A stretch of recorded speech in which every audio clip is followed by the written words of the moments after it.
अपमान। कोई व्यक्ति दूसरे का अपमान क्यों करता है? क्या आपने कभी विचार किया है? वैसे तो हम भी बिना कारण बहुतों का अपमान करते हैं। हमारा अपना अपमान भी बहुत बार होता है। संसार का सारा व्यवहार एक दूसरे का अपमान करने पर टिका है।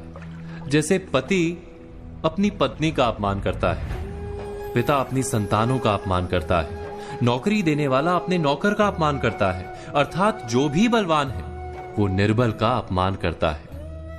यदि हम शक्तिमान हैं तो अपमान के बदले में लड़ाई करते हैं, और यदि लड़ने की शक्ति नहीं होती तो हम अपमान सह लेते हैं, स्वयं को निर्बल और असहाय मान लेते हैं। हमें छोटे होने का एहसास होता है। ऐसा प्रतीत होता है जैसे हमारी आत्मा कुचली गई हो। किंतु कोई किसी का अपमान क्यों करता है? हम विचार कर रहे थे कि जब अपमान होता है तो मनुष्य को अपनी निर्बलता का एहसास होता है, और निर्बलता का बोध मनुष्य को कुचल देता है। वो अधिक से अधिक निर्बल बन जाता है, अत्याचार सहने की आदत सी पड़ जाती है, आत्मविश्वास का नाश हो जाता है। और जब आत्मविश्वास नहीं होता तो मनुष्य शराब और जुए जैसे व्यसनों में सुख ढूंढता है, मन से रोगी बन जाता है। आखिर किसी भी मनुष्य की ऐसी दुर्गति कोई क्यों करता है? अपमान करने वाला वास्तव में क्या सिद्ध करना चाहता है? कभी गहराई से विचार किया है? वास्तव में हम किसी का अपमान करते हैं उसकी निर्बलता सिद्ध करने के लिए, यह बताने के लिए कि हम अधिक शक्तिमान हैं। अर्थात वास्तव में अपमान करने वाला स्वयं अपने आप को शक्तिमान या बलवान सिद्ध करने का प्रयास कर रहा है। अपमान करने वाला हकीकत में अपनी शक्ति से आश्वस्त नहीं है, उसे अपनी शक्ति पर भरोसा नहीं है।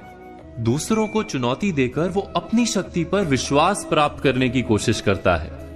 क्या ये सच नहीं कि जब हम किसी का अपमान करते हैं तो वास्तव में इतना ही प्रकट करते हैं कि हमें अपने बल पर भरोसा नहीं? हमें ये संसार एक अविरत संघर्ष प्रतीत होता है, कभी ना रुकने वाली एक जंग सी दिखाई देती है। हम अपने निकट आने वाले सभी को प्रतिद्वंदी मानते हैं, फिर वो पति या पत्नी ही क्यों ना हो। हमें निरंतर लगता है कि हमें अपनी शक्ति सिद्ध करनी होगी, अन्यथा हमारा शोषण होगा, हम किसी के गुलाम बन जाएंगे। किंतु क्या हमने कभी विचार किया है कि दूसरों को प्रतिद्वंदी अर्थात दुश्मन मानने के बदले कलीग मान लें, हमारी सहायता करने वाले सहयोगी मान लें, अर्थात दूसरे व्यक्ति को प्रेम करें तो उसका अपमान करना आवश्यक ही नहीं होगा। किंतु प्रेम करने के लिए आत्मविश्वास आवश्यक है। जिसे अपनी शक्ति पर विश्वास नहीं, वो प्रेम कर ही नहीं सकता। अर्थात जिसका हृदय आत्मविश्वास से भरा होता है, ना वो अपमान करता है, ना अपमान को स्वीकार करता है। क्या ये सत्य नहीं? इस तथ्य पर विचार अवश्य कीजिएगा।